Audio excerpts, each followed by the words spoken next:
The following is an overview of a multimedia presentation entitled The Dalai Lama and the Anatomy of Politically Correct Buddhism, based upon Stephen's chapter in Westmont University Professor Enroth's Guide to New Religious Movements.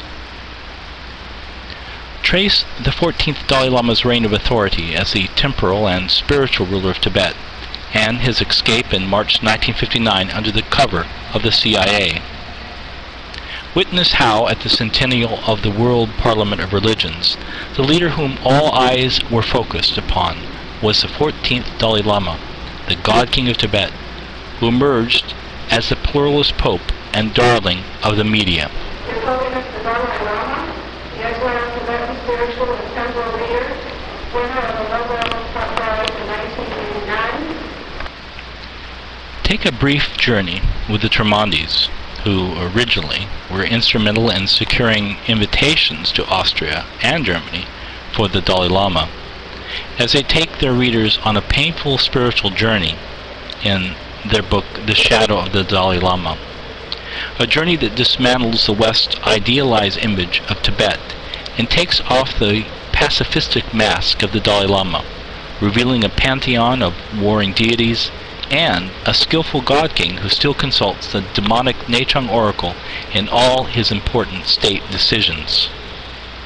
Questions are asked that test the press's love affair with the Dalai Lama. Was Tibet as utopic as we are led to believe in its feudalistic past?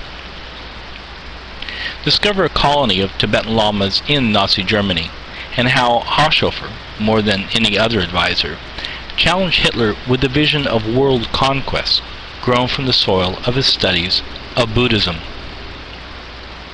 Grasp why Diane Eck, director of the Pluralism Project at Harvard University, states that Los Angeles is writing the history of Buddhism in America, and why Hollywood has become Buddhism's biggest voice. Hear how mass media has played a prominent role in seeding American minds with Buddhist concepts for years. From the film to the internet, Buddhism slips into comfortable living rooms across America via mainstream media. Trace the gambling connections working behind the explosive growth of Tibetan Buddhism in America, spearheaded by CEOs representing trillions of dollars in U.S. assets. What do sand mandalas and global warming have in common? Mapping mandala madness. Green dots represent a fraction of the 400 sand mandalas constructed by traveling bands of Tibetan Lamas.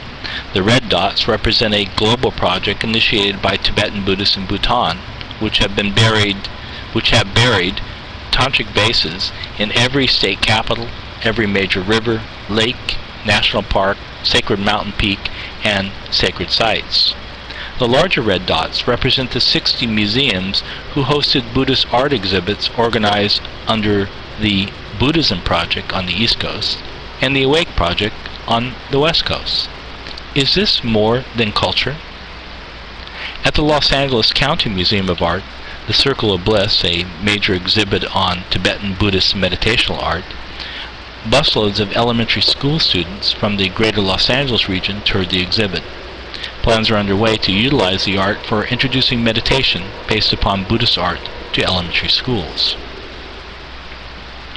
Watch Tibetan Lamas in local museums teach young children to make mandalas, the children innocently unaware of their proximity to malevolent spirits, while Tibetan Lamas themselves recognize that dangerous demons manifest during the construction of mandalas, and in fact perform ritual offerings to prevent their own possession by these same spirits. Children were instructed in making these mandalas, actually making many sand mandalas, raising the question of separation of church and state. Does it also apply to Eastern religions and not just to Christianity? 8 naked goddesses at the 8 points of the Buddhist Dharma wheel, 4 reclining within the 4 directional gates, north, west, south, and east. Why? Well, it seems that the tantric technique for building the universal Buddhist ruler's power is the exploitation of female sexual energy. I recall speaking to one female consort to a Tibetan Lama in Seattle who was so wounded by the actual tantric sexual abuse by a tantric master she could not talk in depth about the experience.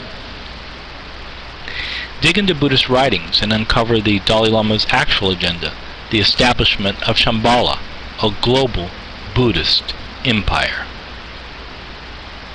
Grasp the remarkable tenure of the Dalai Lama as God King for life in the context of America's political life, and observe how his reign has surpassed every president since Franklin D. Roosevelt thus far. Explore how, through the doctrine of skillful means, he's able to use his platform as a religious leader to achieve his political agenda. Will their movement pressure the U.S. to boycott the upcoming Beijing Olympic Games? The Smithsonian spent $6,500,000 of U.S. taxpayer dollars in Washington, D.C., constructing an exhibit on Tantric Buddhism on the National Mall, including Tantric art, a Tibetan temple, prayer wheels, a San Mandala, and hosted the Dalai Lama World Peace Prayer Meeting on the National Mall.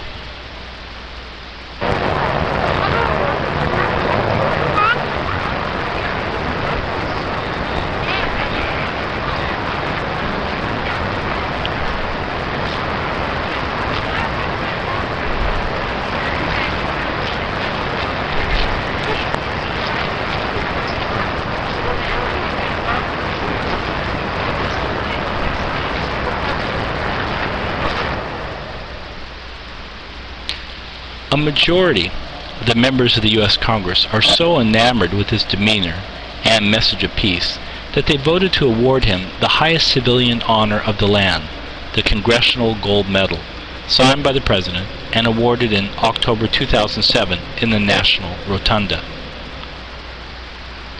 Is there a Buddhist Messiah coming? What's on the Buddhist horizon? Catch a glimpse of the Maitreya Project that is capturing the attention of thousands of Americans who are supporting the building of a Buddhist Mecca in India whose statue will dwarf the Statue of Liberty. Some say that the Dalai Lama is the Buddhist Messiah. Who is this man of peace? Does he have another agenda? Who are the Tibetan people? What do they believe? What is it that they desire for their nation? For more information, please visit us at www.sunrisecenter.org. That's www.sunrisecenter.org.